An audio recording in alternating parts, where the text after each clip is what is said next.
What's up, everybody? Welcome back to another video. Today I'm going to answer one of the most talked about questions on my channel, which is, why do I use an offset on my paddle blades? Or why would somebody want to use an offset? So what is an offset? Let's start with that. Most paddles have the ability to come apart in two pieces, right? So you got a two-piece paddle. When you set them together, most of the time people use a 0-degree offset, which means the blades are in a line. But you'll sometimes see, myself included, an offset where the paddles are not straight. And people ask, what's the deal? Why would you want to do that? And there's no right or wrong answer to this. The answer I was always given was the top blade can slice through the wind as you're taking a paddle stroke. So when I started paddling, I was 7 years old, and it was a Boy Scout kayak called a Kiwi kayak. And when I got in that kayak, the Scoutmaster handed me a paddle. And that paddle had a 60-degree offset like this. So when you kayak, you took a stroke, and then this paddle would kind of go and kind of slip underneath the boat. So you had to get used to rotating with your stroke and having this natural kind of kick to your stroke. So part of the reasons I use an offset is simply because that's what I'm used to. That's what I started off with. But as I got more into paddling, I started playing with my offset. I started to take it a little bit more seriously. I want to know, like, you know, why do I use this or why should I use that? And what I came up with is this. I really found myself gravitating to a 30-degree offset. The reason behind that is as I was taking a stroke, I'm right-handed, this is kind of my control hand. As I take a stroke, I'm naturally kind of lifting my paddle blade up out of the water. I'm lifting it so it slices out of the water and it doesn't lift out of the water. Does that make sense?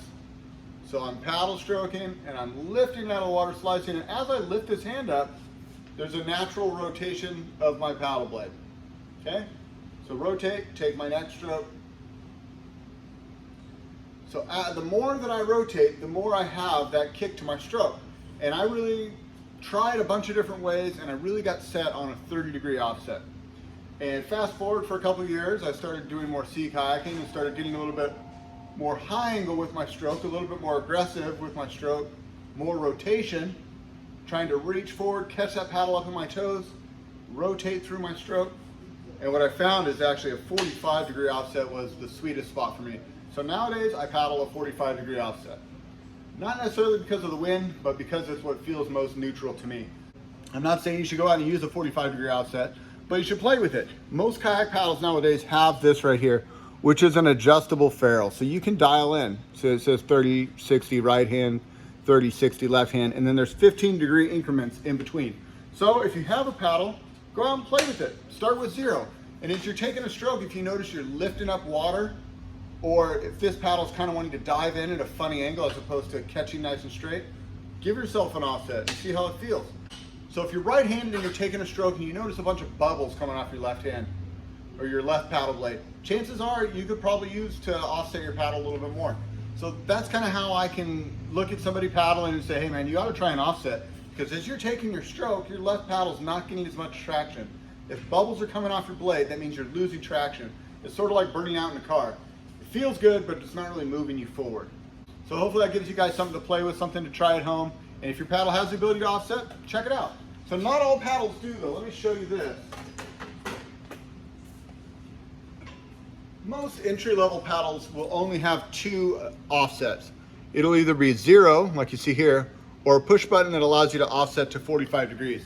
This is another reason that I kind of gravitated towards a 45-degree offset, because anytime I would pick up a rental paddle or I would trade with somebody else, I can't really do a 0. 0 just felt so weird.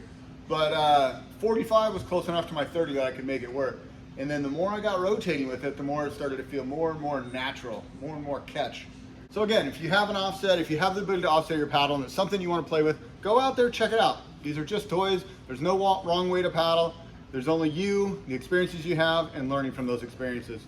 So thank you guys so much for watching. Thanks for participating in those comment sections. It helps give me ideas, helped inspire this video. So thank you guys again. Until next time, this is Dan wishing you happy paddling. We'll see you on the next one.